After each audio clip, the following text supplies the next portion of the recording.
We just wanted to say before the video started, this is our first full video essay that we've tried to do. We've tried to put as many sources and stuff as possible. We also want to say, well, you're all keeping safe during the world being as dangerous as it is right now. And hope we didn't scare you too much with that trigger warning. This video is kind of heavy, but it definitely isn't without levity. Hope you enjoy.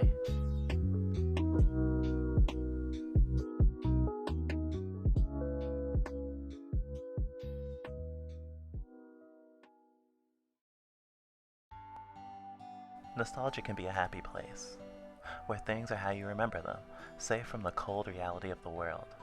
Sometimes, nostalgia triggers incidentally, a smell, a phrase, seeing a picture, then boom, you've been transported into your memories, reliving part of your past. Not unlike a PTSD flashback, but with much less intensity.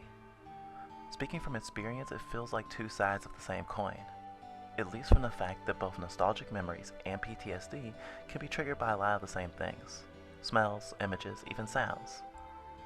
Not everyone experiences PTSD, but almost everyone has experienced nostalgia in some form. Based on our observations, you'd be forgiven if you think we see nostalgia as a good version of the same phenomenon as a PTSD flashback. I wish things were so black and white sometimes. In fact, both can be at play at the same time. For example, nostalgia can obfuscate trauma one's experienced, helping to repress the bad feelings or excuse past or ongoing abuse. You can have a flashback and feel horrible, then rely on nostalgia to remind yourself that it isn't all bad. In fact, sometimes it works to the benefit of a manipulative force. Just a little bit of good stuff, and then the bad stuff can go down easier.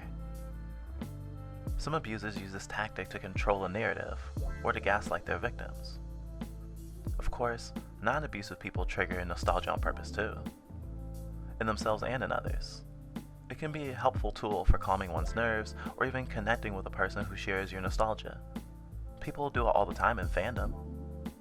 Watching a cartoon from your youth, or playing a game that introduced you to a genre can be an overwhelming experience, especially if you haven't thought about that thing in a while. And it can be a gratifying experience to connect with someone through shared nostalgia. Nostalgia can be tricky though.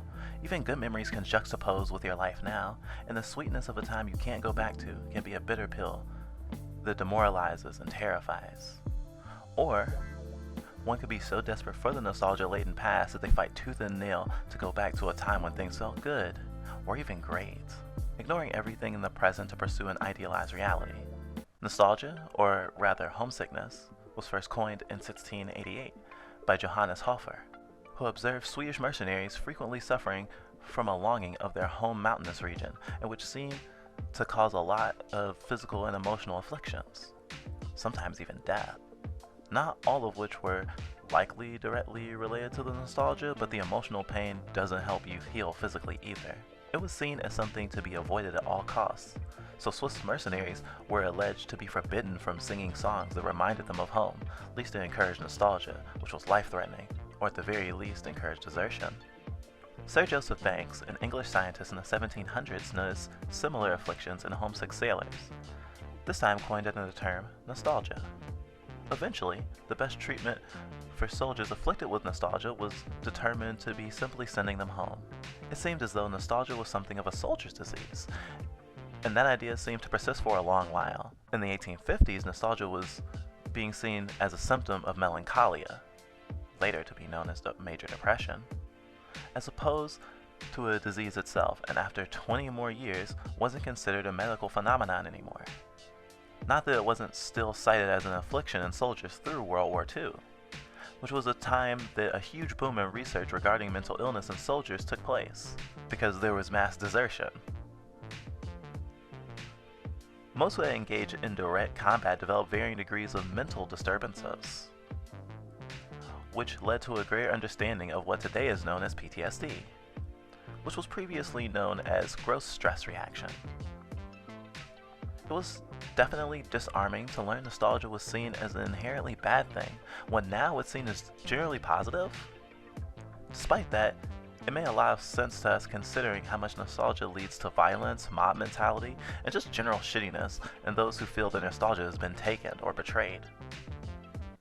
So, between Final Fantasy VII Remake, Resident Evil 3 Remake, Animal Crossing, Streets of Rage 4, we have a lot of choices in terms of nostalgia just this year. It's been a very fertile ground for nostalgia in 2020. For us personally, it's been a nostalgia train, but we've also been mostly happy with the handling of these games, and historically have had much less issue with remakes, revivals, sequels, and reimaginings of our favorite franchises than our gaming peers.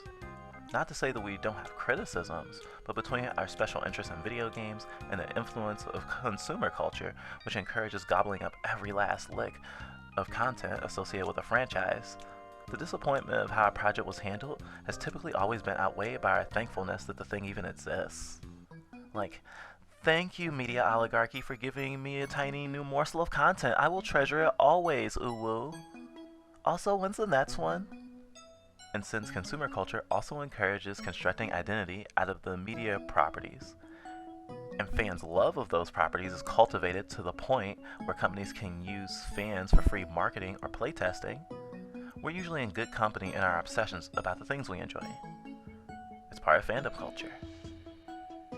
This happens to more than just nerds or gamers, though. It's something incentivized by capitalism. It's the same dynamic used by companies that make non-entertainment things, but whose marketing would have you believe that using this particular company's soap or razors will make you cool or woke or sexy. Every product is a lifestyle choice. When you use the thing, you are communicating to the world or to yourself. You embody the thing it represents. Capitalism is full of false signifiers for success, status, or political stance. And media in particular can take this approach to an even more radical degree, because it's not just a commercial reinforcing an associated identity with a product. It's a story you get invested in, a game world you spend countless hours in, a character that makes you feel seen, something that made you feel understood and validated, especially if you experienced it at a time when you were still learning as much about yourself as you did the world, as we all do growing up. A lot of the context of this video and our perspective on the capitalist cultivation of identity is influenced by Peter Coffin's work on consumer identity. Crops are a resource and are grown for profit. We call this cultivating the land. And if you ask me, I think that a better term for consumer identity is cultivated identity. Cultivation of identity is using marketing and other environmental control to center a person's identity around a consumable. By consumable, I mean a product, a TV show, a franchise, a point of view, a personality, whatever. The eventual goal is to nurture dependence, to push people to consume more. Even now, as aware of it as we are, the power of friendship trope, common in media for children, still has lasting impact on us, as it helped us to survive childhood. But it didn't just mean we drew on friends' hands a magic marker, a la Yu-Gi-Oh!, but that we wanted matching Naruto headbands with our friends, which we had to buy. This is just a small example, but it really illustrates how these associations get hardwired into us. After all, there are people on the internet both berating Boruto for being a disappointing sequel series that will never live up to the original, as well as folks doing family cosplays where the kids cosplay Naruto's kids, while mom and dad can be Naruto and Hinata.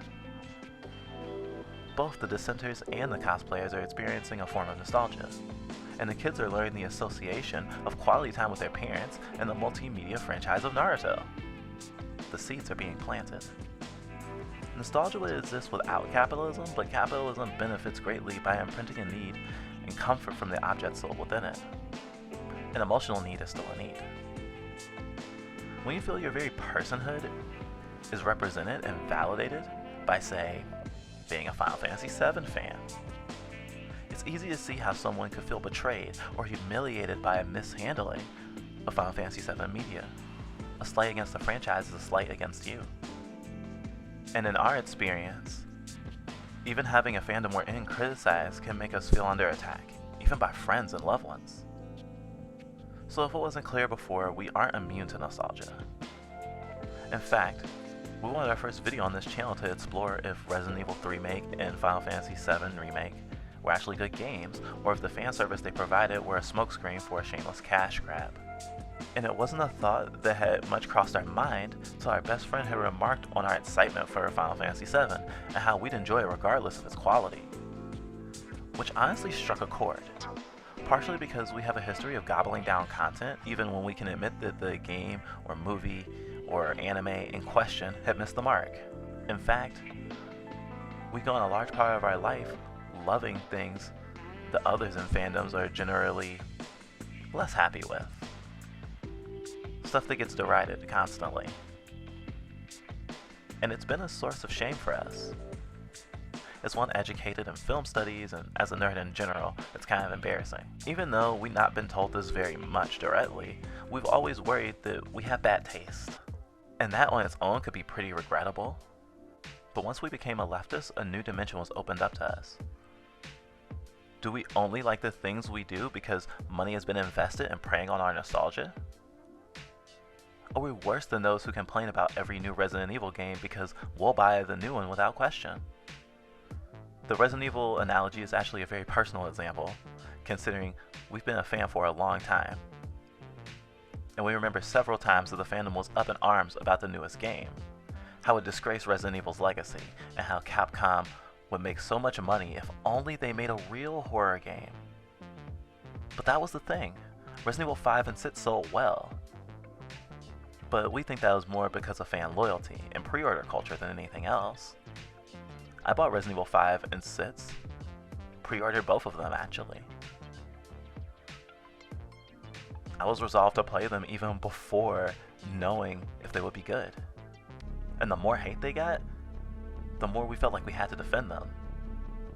After all, I believed in them enough to buy them ahead of time, and have fun playing them. If I'm just gonna be eating out of Capcom's hand, I might as well like it, right? So, when it hit us that we might enjoy Resident Evil 3 and Final Fantasy 7 more because of nostalgia than quality, it really made us feel not in control of our own emotions, our own desires. Of course, this is a really strong response, but it's built up over years, and the feeling of, wait, am I indoctrinated? Is not a good feeling. So, we made sure we streamed the games when we first played them, or at least the demos, so we could go back and look and see ourselves, how we had experienced it, and if we could look at it a little more objectively. And although those stream recordings don't exist anymore, they were valuable to the exploration we wish to have.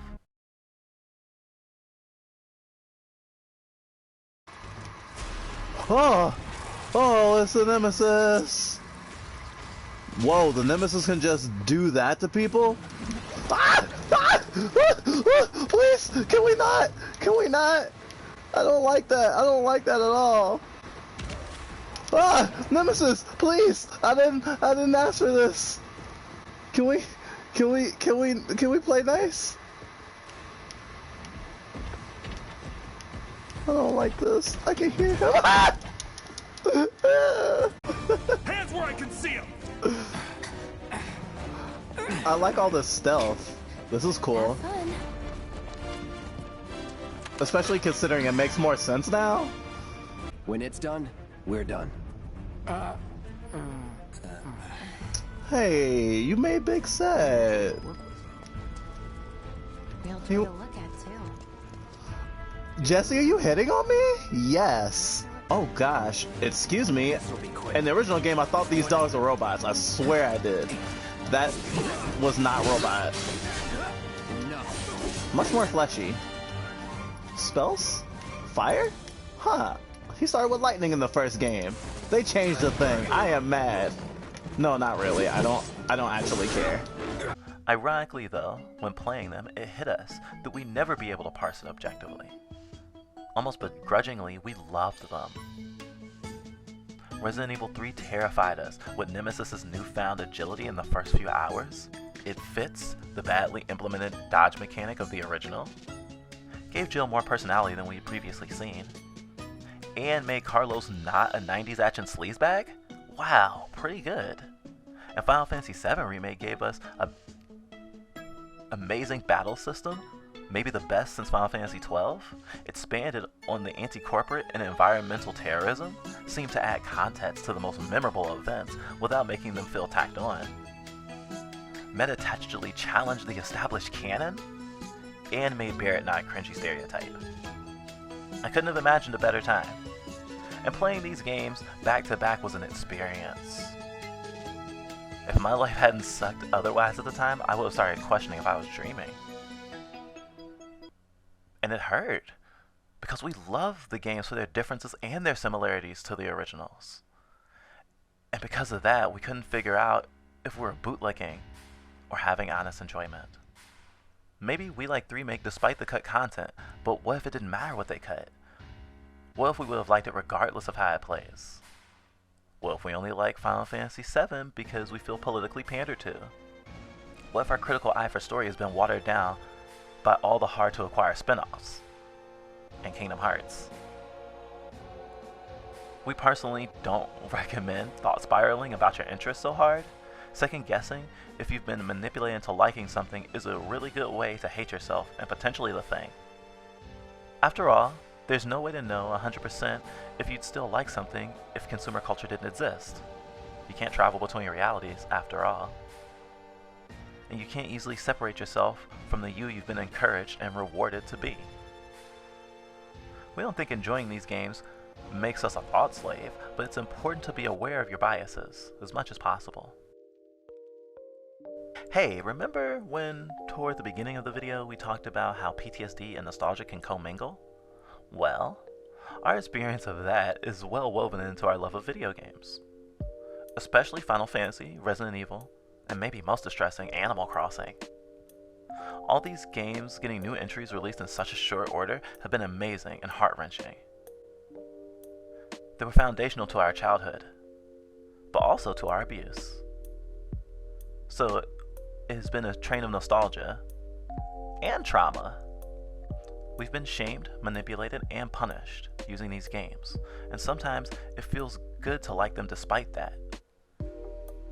It feels like a victory. Especially because we've not had a lot of luck forming a community in relation to those games. Which always felt weird, since liking games has been a big part of our identity for a long time. As if simply liking the same things is a surefire way to make friends. After all, anime conventions, message boards, and consumer culture said if we like certain things, then we'll find like-minded folks, and they'd be our friends. Right? As long as we beat the game on hard, or beat Ruby Weapon, or had a pretty town, or had all the merch. And to make things worse, after a while we started to feel like if someone didn't like what we liked, why even be friends? And of the friends we had, if they didn't care for or avoided things we liked, then that must mean they didn't like some part of us. And that led to everyone having a pretty shitty time. Fandom isn't universally bad, however. There is community to be found for sure, but it's not automatic. A shared interest should be a jumping off point, not the foundation of your entire relationship with someone. And when so many folks are told, just consume this and you'll be happy, or you'll have friends, or you'll be successful, then you'll be chasing the next form of consumption for validation. And that can only lead to dependence. Everyone has an identity composed of so many things, and nostalgia is always going to play a big part in our lives. Our brains remember the really great things and the really terrible things. And they're all waiting to be relived at just the right time, or the worst. All you need is a key.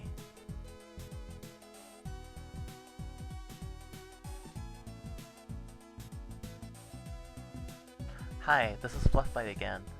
Thanks for getting to the end of the video. We have other content if you want to check that out. We usually have a slant of talking about marginalized people or mental illness or something like that. If this is the first time you've seen our content, why don't you drop down in the comments below and tell us about something that fills you with like good nostalgia and bad nostalgia too. We hope this essay really resonated with you. We just finished editing, so it should be posted within an hour of us saying this. Take care of yourself, and have a good one.